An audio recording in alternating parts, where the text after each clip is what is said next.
The Saurith were apex predators of KLYTH prime, massive, furred quadrupeds with claws that could shear steel and jaws designed to crack bone.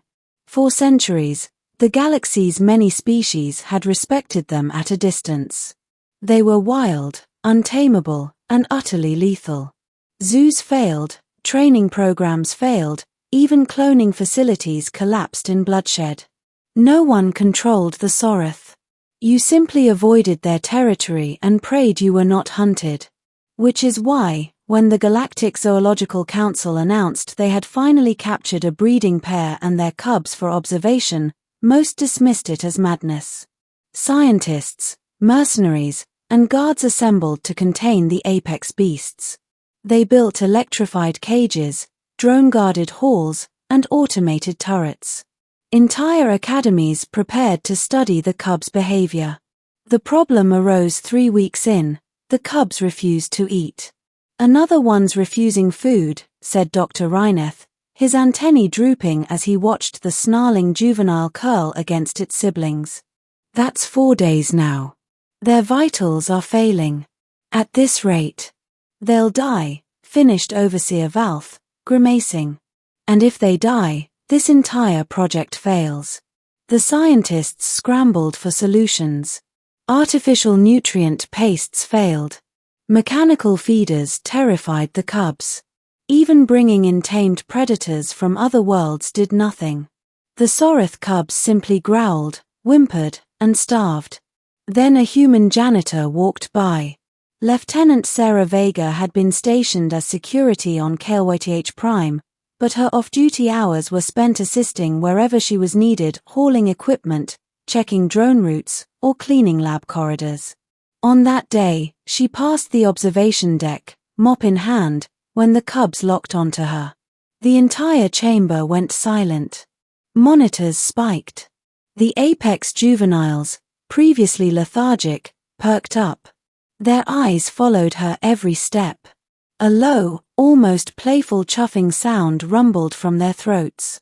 "Why are they?" Dr. Reineth started, then stopped as one cub padded forward, pressing its snout to the reinforced glass.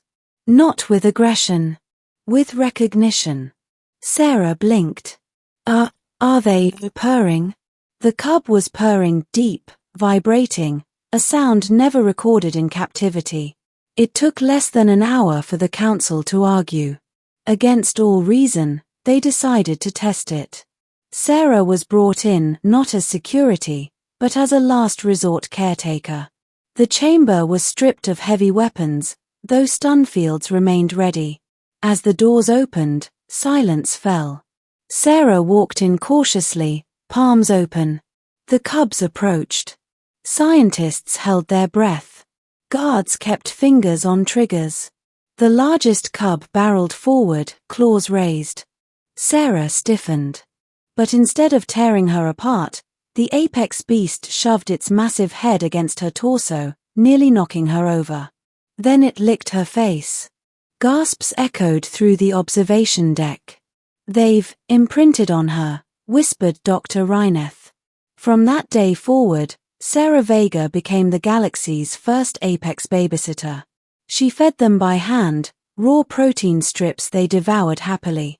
She played with them, wrestling with the strength of a soldier who had grown up roughhousing with Earth's own predators, dogs and wolves and things that, compared to Saurith, suddenly seemed small. She even disciplined them, tapping their snouts when they got too rough, speaking with firm but gentle authority. The cubs listened. Aliens watched in stunned fascination as the monsters everyone feared rolled onto their backs to have their bellies scratched. They whimpered when Sarah left the room, and they paced anxiously until she returned. Within weeks, their health returned, their growth accelerated, and their temper stabilized, at least around her. Rumors spread across the galaxy. Delegations came to see it for themselves. Hardened mercenaries who had fought Saurith in the wild shook their heads in disbelief as the apex predators nuzzled a laughing human. Scholars debated endlessly, why humans? Why this human? What did they see in her that no one else possessed? Theories abounded. Some said humanity's death-world origins gave them a unique presence, predators recognizing predators. Others claimed it was empathy, the human ability to treat even the most dangerous creatures as family. Sarah herself shrugged it off. "They're just big kittens," she joked, scratching behind a cub's ear as it rumbled happily. But the truth revealed itself in crisis. Months later, the facility suffered a raid. Smugglers, hoping to steal the cubs for profit, breached the compound with heavy weapons. Alarms blared. Scientists fled. Security scrambled to respond. The smugglers forced their way into the chamber, weapons raised toward the caged cubs. But before they could fire, Sarah arrived. The cubs howled in fury not at the smugglers, but at the threat to their human. Their growls shook the walls. The smugglers laughed, preparing to kill Sarah too. Then the cages shattered. The Soreth cubs tore through the attackers like a storm of claws and fury. Metal shrieked, weapons shattered, and screams echoed as the apex predators unleashed their full fury. Not one blow touched Sarah. In fact, between attacks, the cubs kept themselves positioned around her, shielding her, defending her. When reinforcements finally arrived, the smugglers were in pieces. Sarah stood untouched in the center, her shirt stained with the blood of those who had underestimated what babysitting meant to a human. After that day, no one questioned it again. The Soreth didn't just tolerate Sarah, they chose her. To them, she wasn't caretaker, or trainer, or even human. She was pack. The council revised its studies.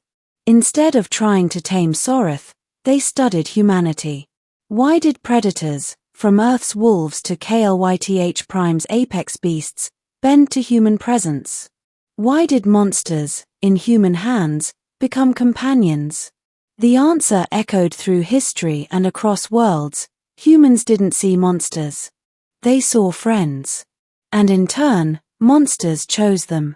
4 centuries afterward, the legend endured, the day apex beasts chose a human babysitter. And the galaxy never looked at humanity or their uncanny bond with predators the same way again.